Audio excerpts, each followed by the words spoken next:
అమరావతి ఇప్పటి వరకు గ్రహణం వీడింది.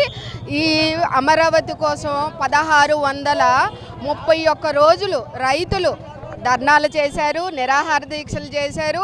అందులో నేను మా అక్క పాల్గొనడం నేను చాలా హ్యాపీగా ఫీల్ అవుతున్నాను.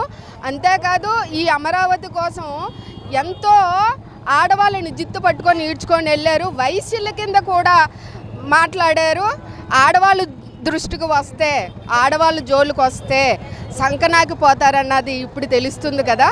ఈ అమరావతి ఒకటే రాజధాని, ఒకటే అమరావతి. జై జనసేన, జై పవన్ కళ్యాణ్ గారు నాయకత్వం వర్ధిల్లాలి. జై చంద్రబాబు నాయుడు గారు, జై మోడీ గారు. అమరావతికి చట్టబద్ధత కల్పించిన సందర్భంగా ఇవాళ కూటమి ప్రభుత్వంలో బీజేపీ నేతలైతే కానీ, జనసేన నేతలైతే కానీ, తెలుగుదేశం నేతలైతే కానీ ఈ యొక్క అవకాశాన్ని, ఈ యొక్క సందర్భాన్ని పురస్కరించుకొని అందరూ కూడా భారీ ఎత్తున ర్యాలీ నిర్వహించడం, అమరావతికి అందరూ కూడా జేజలు పలకడం కూడా ఇవాళ చాలా గర్వకారణంగా ఉంది.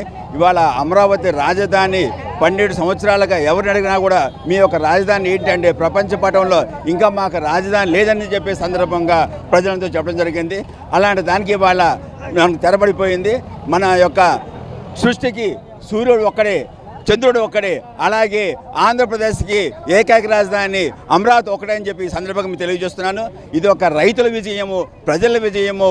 తర్వాత కూటమి ప్రభుత్వంలో పాల్గొన్నటువంటి మన మోడీ గారు అయితేనేమి, తర్వాత జనసేన నాయకులు పవన్ కళ్యాణ్ గారు అయితేనేమి, మన ముఖ్యమంత్రి నారా చంద్రబాబు గారు అనేక రకాలుగా ప్రయత్నాలు చేసి వాళ్ళు చేసిన కృషి చాలా విలువైనది.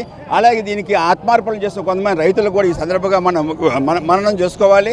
వాళ్ళకు కూడా మనం నివాళులు అర్పించేసి వాళ్ళకి ఈ యొక్క అమరావతిని ఏకైక రాజధానికి వాళ్ళ పార్లమెంట్ చట్టబద్ధత కల్పించినందుకు దీన్ని వాళ్ళకి మేము అంకితం చేస్తున్నామని చెప్పేసి అని కూడా ప్రత్యేకంగా తెలియజేస్తున్నాం. జగన్మోహన్ రెడ్డి మావిగానని చెప్పి ఒక పేరు పెట్టేదాన్ని ఎలా స్పందిస్తారు?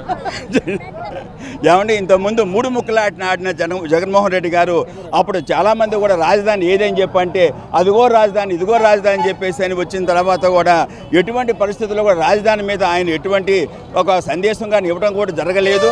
పైగా అటేమో హైకోర్టు ఒక చోట, తర్వాత పార్లమెంట్ ఒక చోట, శాసనసభ ఒక చోట, ఆర్థిక రాజధాని ఒక చోట అని చెప్పేసి 3 రకాల మనకి ఈ యొక్క విభజన చేసేసి జనాల్ని చాలా గందరగోళం పరిస్థితిని కూడా మనకి చేశారు.